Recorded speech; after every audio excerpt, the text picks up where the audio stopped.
Iraq.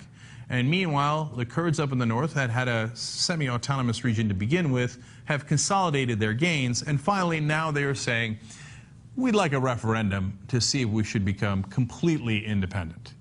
Now, of course, the Shiites that run the so-called Iraqi government down in Baghdad do not like that. Well, it might be a sad day for them. So The Guardian explains, across nearly all of northern Iraq, the national flag is no longer flying. The Kurds have raised their own banner above all former central government buildings in Kirkuk, which their forces took as the Iraqi army fled from ISIS 2 weeks ago. In Iraq's west and some of its center, ISIS has commandeered all government buildings and at least 3 cities. So, what kind of a country do you have if in those regions of your country the Iraqi flag is no longer flown and you have no ability to get it back up on your buildings? It's not like the Iraqi government isn't trying. They have held off ISIS outside of Baghdad. But in efforts to take back some of the cities that ISIS took, they have gotten no success. They have sieged some of the cities that the Sunni rebels hold and gotten nothing in return. They have not been able to retake any of those cities. And so understand how Iraq works. Up in the north is the Kurds. In the middle are the Sunnis. Now, ISIS has taken that territory, and all the Sunnis aren't necessarily ISIS, but ISIS is the most radical, the most violent, and hence in the middle of a war like this, they have seized that territory. And in the south, you have all the Shiites. So the Iraqi government, run by Shiites, because Shiites are a majority of Iraq if you put it all together, have the south, and that's solid. But they got no control over the rest. And the Kurds have been waiting for an independent Kurdistan literally forever, right? So when ISIS came in and disrupted the balance of power, they were like, not so bad. Now, here's the one guys who could beat ISIS in their own territory, the Kurds. So, for example, ISIS took Kirkuk for a while. And the Kurds were like, I don't think so. We'll go ahead and take that off your hands. They have a significant army, the Peshmerga, and they fight. ISIS ran from them. So those guys are badasses. And let me go back to The Guardian to fill you in on what happened next. Also in contention is the area around Kirkuk, which is held by Kurdish forces. Officially under direct federal control, the area has long been regarded as disputed. But Barzani has said the dispute is finished, meaning Kurdish control of the area would continue. I love that. Like, no matter what you think of an independent Kurdistan, I like Barzani, who's the leader of the Kurds in the north, being like, that dispute is finished. Move along now. Okay, who's going to take it from him? Which phantom menace is going to go up to Kirkuk, whether it's the Sunnis or the Shiites, and take it from the Peshmerga? Nobody's going to take Kirkuk. It's over. Okay. Now, the one guy who doesn't realize that, of course, is the Prime Minister, Nouri al-Maliki. He says no one has the right to exploit the events that took place to impose a fait accompli, as happened in some of the actions of the Kurdistan region. This is rejected. Oh, okay.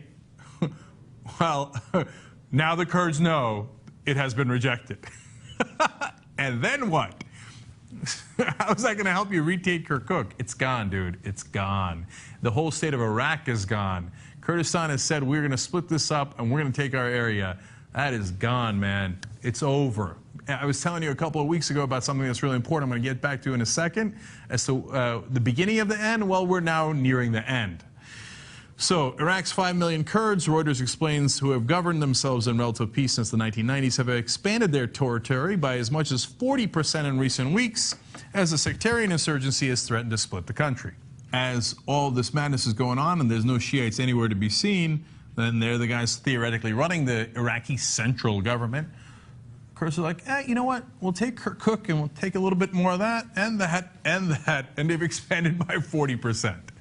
And there's nobody taking it back. Now, the important event that I referred to a couple of weeks ago was when the Turkish government basically came out and said, independent Kurdistan, which they had fought against tooth and nail. They're like, maybe it's all right.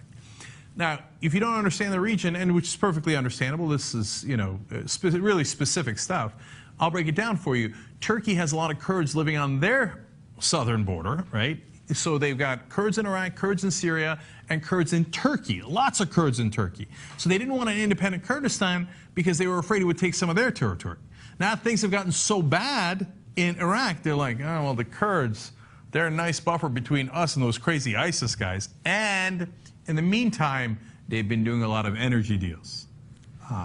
It's always the money, Lebowski. So all of a sudden, a party deputy chairman of the ruling party in Turkey says, if Iraq is divided and it is inevitable, the Kurdish regional government are our brothers. Unfortunately, the situation in Iraq is not good, and it looks like it is going to be divided. Turkey is the second largest army in NATO, so that's why the U.S. takes Turkey and its demands pretty seriously, especially in this region. And so if Turkey says independent Kurdistan is okay, that means America says it's relatively okay. We're making a lot of noise about, oh, no, the Kurds should really listen to the central Baghdad government. It's over. And in today's Zaman, they also explained that the deputy chairman of the Turkish government also reportedly said that although an independent Kurdish state was previously a reason for war for Turkey, no one has the right to say so now. Okay. So Iraq, it was nice knowing you? Not really, but it's over. OVAH, gone. Iraq no longer exists. They will have that referendum in the Kurdish territory. I got news for you. The Kurds will win. It will be independent, and eventually Turkey will recognize it, Israel will recognize it. That means, of course, America is going to recognize it, and eventually the whole world will recognize it. Iraq as we knew it no longer exists.